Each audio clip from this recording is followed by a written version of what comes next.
Number 10. Essex star. Mike Cassini, a former TOWIE star in the British show The Only Way is Essex, was arrested and sentenced to 6 years in prison. In April of 2021, he got busted moving bricks of cocaine. The amount he had was worth a whopping $140,000. But let's back it up a bit, shall we? Cassini joined the show in 2015, but it didn't last long. He was kicked off the show after he crashed his car while driving under the influence. Cops also found cocaine in his possession. Turns out he didn't just enjoy using the substance, he was also a big-time dealer. He paid the price and moved on to working as a professional trainer and online coach. But apparently that wasn't supporting his lifestyle and he began selling the Class A drug. The cops arrested him early in the morning on October 16th. They caught him putting a brick of cocaine disguised in a cardboard box into a gray Mercedes. The police also found smartphones and burner phones in that box. When they searched his home, they found 3 more bricks of high-quality cocaine, along with boric acid, metal plates, a hydraulic press, and small amounts of MDMA. It was pretty obvious that he was high up the ladder in an active drug-dealing operation, and the judge sentenced him to 6 years behind bars. In conclusion, Cassini was just as unsuccessful being a drug dealer as he was being an actor. Number 9. Making the Band. Kevin Barnes, a rapper from the MTV show Making the Band, was arrested recently in April 2022 for allegedly recruiting fans to be sex workers through his social media accounts. Barnes, who also goes by Chopper, appeared in the 2nd season of the reality show and was chosen by P. Diddy to join the band along with other contestants. They were signed to host Sean Combs' label Bad Boy Records. The band broke up after the 3rd season, though. Police started getting suspicious about Barnes' online presence. A Las Vegas detective went undercover, posing as a sex worker. She then reached out to Barnes, enticing him. Barnes called the detective, bragging about he's always traveling and how he owns so many houses across the country. He also said that Vegas wasn't the safest place to do business because law enforcement was cracking down and that he should meet her in a different city. He then tried to get her to join his, quote, team, aka he wanted to use her to make money through prostitution. The 37-year-old was charged with sex trafficking. Number 8. Selling farts. Stephanie Matto was once the star of 90 Day Fiancé, but she really got big when she came up with the lucrative and ridiculous idea to sell her own farts. After her brief stint on TV, she became what she likes to call a fartrepreneur. She's even recently rolled out something she calls the Fart Jars NFT experience. Stephanie would fart into a jar and for a steep price, sell that jar to weird strangers on the internet with a fart fetish. She allegedly made about $200,000 by simply selling her farts. Yes, you heard that right. Apparently there's money in pretty girls farting, but before you get any ideas, listen to this. In early 2022, Stephanie started experiencing weird pains. She went to the hospital thinking the doctors needed to check out her heart. She had been in major pain for 2 full days and was convinced she was about to have a heart attack. But doctors informed her it wasn't her heart, it was just a case of severe gas. Ew. It's unclear why she had so much gas, but something tells us it probably had something to do with her eating and taking something that makes her fart more, so she could keep selling her jars. She's now switched her business plan though, refocusing from physical farts in jars to selling NFT fart tokens. Either way, it's pretty nasty. Number 7. Too Hot to Handle. Too Hot to Handle was one of the most watched shows on Netflix in 2021 and 2022. It was a major success for reality TV. But honestly, if you're on a show called Too Hot to Handle, chances are you're probably not the best role model. In February of 2021, 3 of the stars were arrested and fined after they got in trouble on a British Airways flight. Harry Johnson, Matthew Mulhenny, and Bo Raymond were on their flight home from filming the 3rd season, but they were acting super obnoxious on the plane. The flight attendants continuously told them that they need to follow COVID regulations and wear their face masks, but after just coming from an island paradise, these guys weren't really interested in following any rules. Matthew Mulhenny, who went by Jackson on the show, literally spit on a member of the cabin crew. He then told them to look up his mother. His mother happens to be Baroness Patricia Scotland, the first female Attorney General of Britain. So basically, he name-dropped his mom in hopes of getting away with acting like a child on a public airplane. But that's not all these reality TV stars did. Bo became extremely abusive and started screaming at one of the stewardesses, saying that she would get her fired. It was one of the most surreal breakdowns 3 grown adults could have. They were all arrested when the plane landed, and in court they apologized and admitted that they were acting immature. But it makes you wonder if these young people were saying sorry because they really meant it, or just because they got arrested. Number 6. Pawn Star. If you watch the History Channel, you've probably seen the show Pawn Stars. It's a show about a family that owns a popular pawn shop on the Las Vegas Boulevard. People come in with interesting things, and in exchange, the Pawn Stars give them money for it. One of the show favorites is the son's funny friend Chumley, who works at the store with them. His real name is Austin Lee Russell, and in 2016 he got in big trouble, found himself locked up in Las Vegas jail. Chumley's house was raided during an investigation into sexual assault charges, and while the cops searched his house, they found methamphetamine, cocaine, marijuana, Xanax, and several guns. The investigative team concluded that the Pawn Star was dealing drugs on the side. Chumley was arrested and released on bond and was to appear in court, but a few weeks later he was again charged with 20 felony counts, including weapon and drug possession. Chumley wasn't charged with a sex crime, but the Pawn Star did plead guilty to everything else he got caught with. Would you ever want to star in your own reality TV show, letting the whole world in on your life? Let us know in the comments and hit subscribe while you're at it. Number 5. The Real Housewife of Beverly Hills.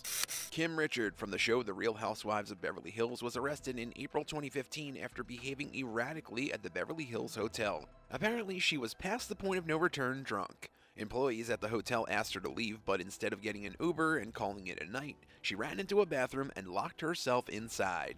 Police had to come and forcibly remove her, and while they were escorting her out, she kicked one of the officers. You'd think she'd learn her lesson and save herself from embarrassment, but no. In August 2015, she was arrested again for shoplifting at a Target. This is someone that married into millions. There's absolutely no reason for her to be shoplifting. She served a combined sentence after pleading no contest to resisting arrest and shoplifting, both misdemeanors. She was banned from Target, put on 3 years probation, and ordered to serve 30 days community service and also attend a year of Alcoholics Anonymous meetings. Adding insult to entitlement, injury, Richards almost found herself facing jail time in 2017 because she didn't complete the court-ordered community service. Lucky for her, she was granted extra time and completed the required hours. Number 4. Ronnie from Jersey Shore. 35-year-old Ronnie Ortiz Magro from one of the worst, best, reality shows ever, Jersey Shore, left after season 5 to work on his mental health. If you've ever watched the show, you'll probably remember that Ronnie has some pretty serious anger problems. Some sources say that he left the show because of his arrest in Los Angeles in April 2021 for suspicion of domestic violence. He was already on a 36-month probation as part of a plea deal over a previous domestic violence case involving his ex, Jen Harley. But what happened with Harley?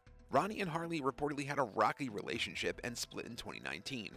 He was reportedly tasered and arrested after he allegedly hit Harley, threatened her with a knife, and, quote, kidnapped their daughter. He was then charged with felony domestic violence, child endangerment, making criminal threats, and brandishing a weapon. Part of his probation deal ordered him to complete a 52-week program and 30 days of community service in Nevada. His now girlfriend, Sapphire Matos, called the police on Ronnie while the two were involved in a heated argument. She was scared and didn't know what to do. Police showed up and saw bruises and injuries on Matos, and Ronnie was arrested. However, Matos later dropped all charges, and Ronnie was released on a $100,000 bond. The couple have both downplayed the incident, posting to social media accounts that everything is fine, and misleading information has been going around. Number 3. Love and Hip Hop and Ponzi Scheme. In 2021, Maurice Fain, whom you might remember from the reality show Love and Hip Hop Atlanta, was sentenced to spend 17 years in federal prison. Fain was charged with conspiracy and wire fraud, all related to a Ponzi scheme connected to a fraudulent paycheck protection program. Not only was Maurice sentenced to spend the rest of his young adult years in prison, he was also ordered to pay restitution of roughly $4.5 million to the people he stole from.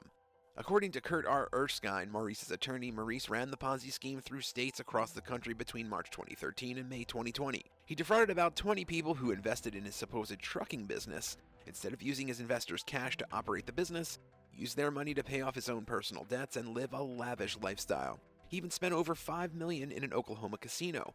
He also submitted a fake loan application in April of 2020, claiming his business employed 107 people, which it definitely did not. He said he needed the money to keep his business afloat during the pandemic. Right. Maurice fooled everyone. He wasn't even that famous, only appearing in Season 8 of Love and Hip Hop Atlanta, and now he'll be in prison until he's in his 60s. Number 2. Dog the Bounty Hunter.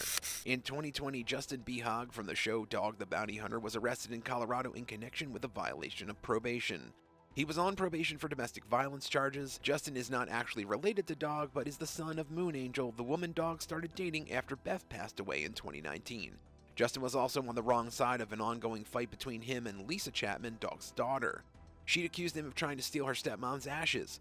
What the heck? It was Lisa Chapman who tipped off the police department after she somehow got a hold of videos showing Justin drinking alcohol, something he wasn't allowed to do on probation.